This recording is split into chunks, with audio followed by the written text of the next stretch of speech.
सियावर रामचंद्र जी की जय। देखिए, रामचंद्र जी के विरह में दशरथ जी ने अपने प्राण त्याग दिए और उनके त्याग करते ही रानियां व्याकुल होकर दौड़ी और नाना प्रकार के विलाप कर रही हैं। उनके तेज गुण का बखान कर कर अनेक प्रकार से विलाप कर रही हैं, अनेक प्रकार से वो रो रही हैं और धरती पे गिर गई हैं और धरती पर गिर गिर कर वो बहुत तरह की रो रही हैं, विलाप कर रही हैं। दास दासी गण व्याकुल होकर विलाप कर रहे हैं, नगर निवासी घर घर रो रहे हैं। कहते हैं कि आज धर्म की सीमा, गुण और रूप के भंडार सूर कुल के सूर अस्त हो गए हैं। सब कैकेयी को गालियां देते हैं, जिससे संसार को बिना नेत्र का कर दिया है उसने।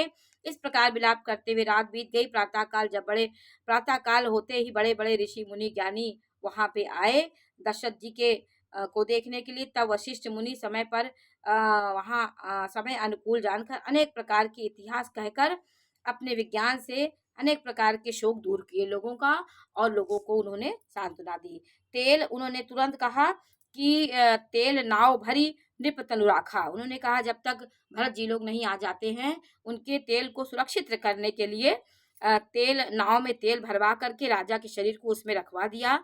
फिर दूतों को बुलवा कर उनसे कहा कि तुम लोग जल्दी दौड़कर भरत जी के पास जाओ, राजा की मृत्यु का समाचार कहीं किसी से न कहना।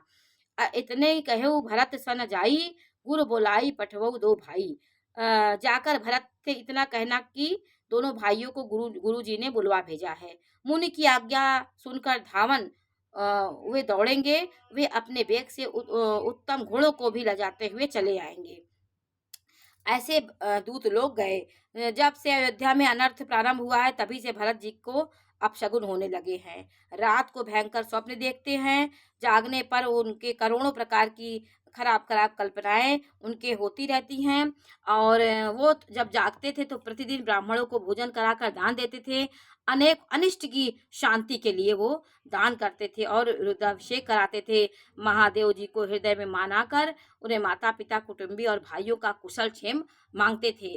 अंदर से वो शंका सबको हो जाती, कोई अपशगुन होने को होता है तो मन बेचैन होता है और उस खराब संभावनाएं आने लगती हैं मन में। कई प्रकार की नाना प्रकार के विचार आने लगते हैं। भरत जी इस प्रकार मन में चिंता कर रहे थे कि दूत वहां जा पहुंचे। गुरु जी की आज्ञा कानों से सुनते ही गणेश जी को मनाकर चल पड़े। हवा के समान वेग वाले घोड़ों को हाँकते हुए वे विकट नदी, पहाड़ और जंगलों को लांघते हुए चले। उनके हृदय में बड़ा सोच था, कुछ सुहाता ना था। मन में ऐसा सोचते ही उड़कर पहुंच जाऊं, ऐसा उनको लग रहा था मैं कितनी जल्दी वहां पहुंच जाऊं। एक एक निमेष वर्ष के